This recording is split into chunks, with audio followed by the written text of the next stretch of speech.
यह जहाज कोई साधारण जहाज नहीं था। यह गत्ते की परतों से बना हुआ दिखता था, लेकिन उसके भीतर सपनों की लकड़ी और मेहनत की कीलें जड़ी थीं। जिस दिन उसे बनाया जा रहा था उस दिन समुद्र सामने नहीं था, फिर भी जहाज की दिशा तय हो चुकी थी। एक छोटे से कमरे के फर्श पर बैठा एक युवक अपनी उंगलियों से गत्ते को मोड़ते हुए जैसे अपने भविष्य को आकार दे रहा था। हर परत के साथ उसकी यादें जुड़ती चली गईं। बचपन में कागज की नाव बनाकर नालियों में बहाने की खुशी आज इस बड़े जहाज में बदल रही थी। उस जहाज के पाल सफेद थे, जैसे अधूरे सपने जो हवा का इंतजार कर रहे हों। हर मस्तूल एक उम्मीद था और हर रस्सी एक संघर्ष। जहाज का अगला सिरा थोड़ा ऊपर उठा हुआ था, मानो वह लहरों को चुनौती देने के लिए तैयार हो। उसने रंग भरते समय बहुत सावधानी रखी, क्योंकि उसे पता था कि यह जहाज सिर्फ दिखने के लिए नहीं बल्कि महसूस करने के लिए है। इस जहाज में कोई कप्तान नहीं दिखता, लेकिन उसकी आत्मा में एक कप्तान बसता था, जिसने हार मानना कभी नहीं सीखा। जब वह जहाज पूरा हुआ तो कमरे में सन्नाटा था, लेकिन उस सन्नाटे में समुद्र की आवाज गूंज रही थी। लहरों की टकराहट की कल्पना में जहाज हिलता हुआ लगता था। यह जहाज उन सब के लिए था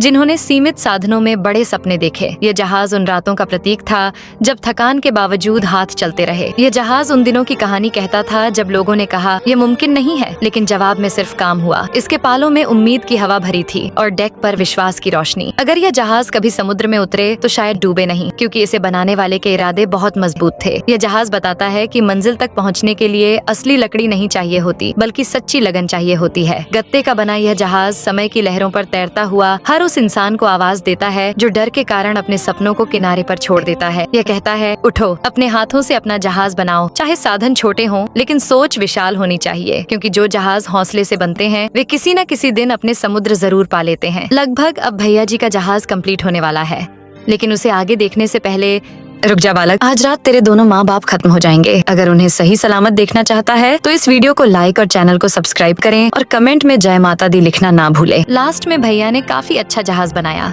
छोटा सा।